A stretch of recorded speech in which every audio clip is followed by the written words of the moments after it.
Hi guys, welcome back to my channel. I first up want to say I apologise if the lighting is up and down in this video because it is rainy season at the moment and the weather is just unpredictable. So if you don't already know, me and my son, who is 2 years old, we moved from the UK to Vietnam at the start of this year. We've now lived in Vietnam for 6 months, so I think it's about time I make this video. So this video was actually inspired by another YouTuber called Sarah, who owns the channel Sarah and Lumi. She made a video on her tips and I wish I had watched this video before I moved, otherwise I wouldn't have made the mistakes that I did. So in this video, as well as tips and advice, I also have the mistakes that I made, so you don't make the same mistakes that I did. But yeah, sorry for that long introduction, let's get into this video.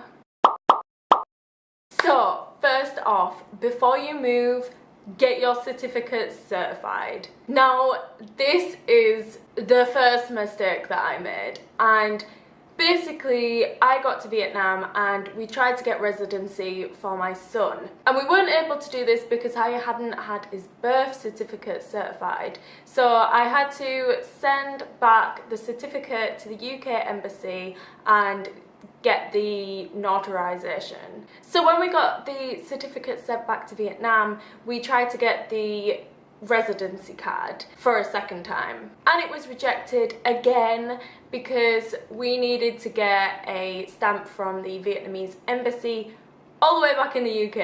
And then I had even more problems with my criminal record check and my university certificate because you actually need a wet ink stamp for these. So in the end I was just fed up, so I just paid for a company to get my certificate certified. But yeah, I wouldn't have made this mistake if I knew about it, and that's why it is the most important thing to do. Get your certificate certified before you leave the country. So next up is something I half did, and that is telling your child that you're moving. I think I underestimated how much my son knew back when he was 20 months old when we moved country. I didn't explicitly tell him that we were moving or explain to him that he's not going to be in this house anymore and we are going to be in another house in a whole other country. The way that I did it was show him pictures of him playing in this house,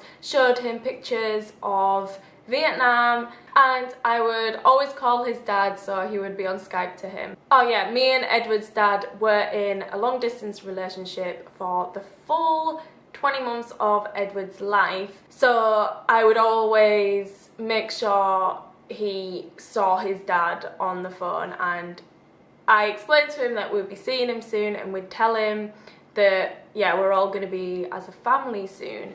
But yeah, maybe I could have actually sat him down and explained that we were moving. I don't know if it would have made the process any easier, but that's a tip that I have seen online, and yeah, maybe I should have searched it before. But at least you guys are, and yeah, now you know. So tip number 3 is don't pack their favourite toys and books until last minute. Now this is something that I did do, and I think it's probably because I'm last minute for everything. So what I did was I just made sure all of my things were packed, and that was all out of the way with.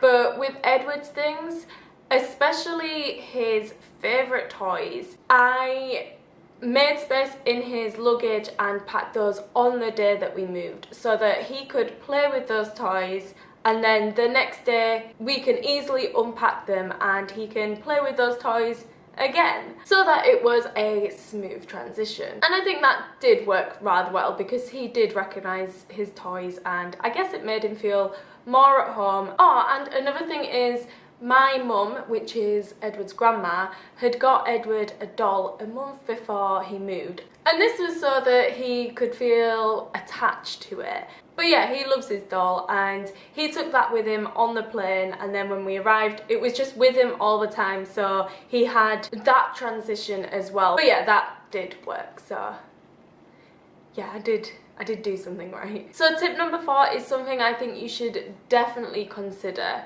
So because me and Edward's dad were in 2 separate countries, Eric was in California and I was in the UK with Edward. So Eric had moved to Vietnam first 1 week before, and he set up everything. He'd set up Edward's room, the kitchen with the high chair, and bought him some toys and just made the house just more baby proof. This was definitely so helpful because when we arrived, obviously 17-hour flight, so when we got here we were really tired, and it was just easy and we could just get Edward settled. We didn't have to mess about with anything. But obviously my situation was where we were both in separate countries.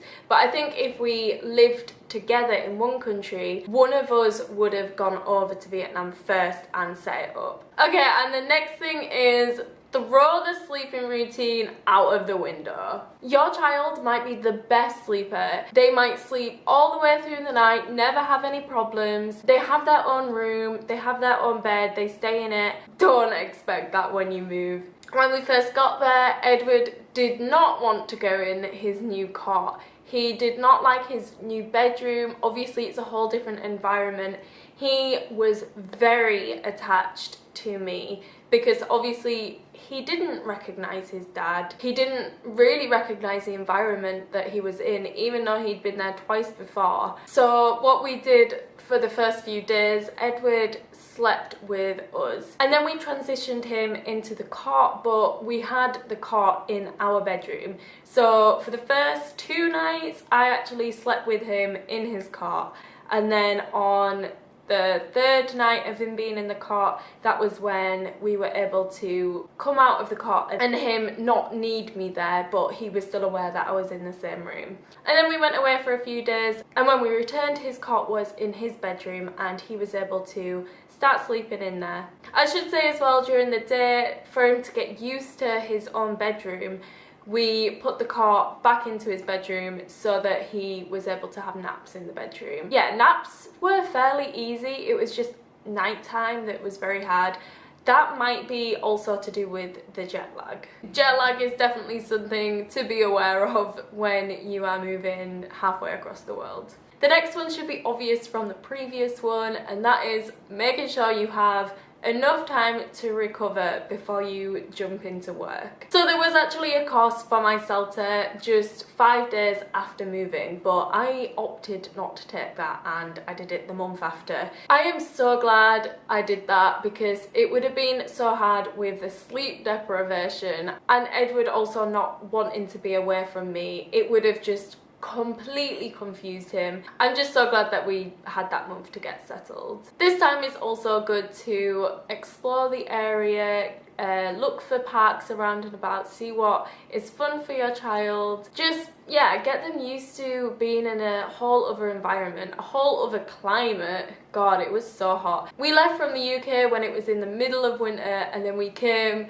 to the start of the hot season. That was a very sweaty month.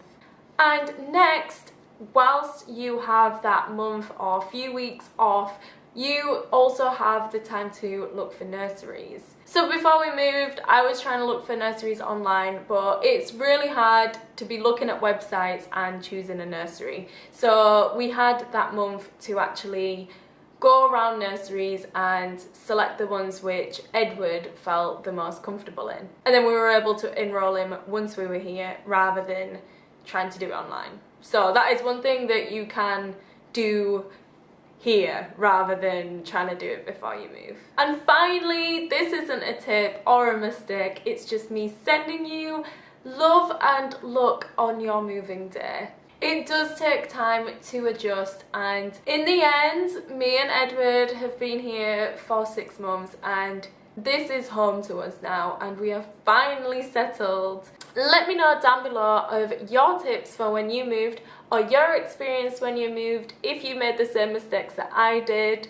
I hope you didn't. Let me know if you have any video suggestions. I have a lot of experience in moving and traveling. When I was in university, I studied abroad, so I'd move there on my own. I'm currently teaching English, so if you want to know anything about that, about the CELTA course, yeah, just let me know, and just any comments really, as long as they're not mean.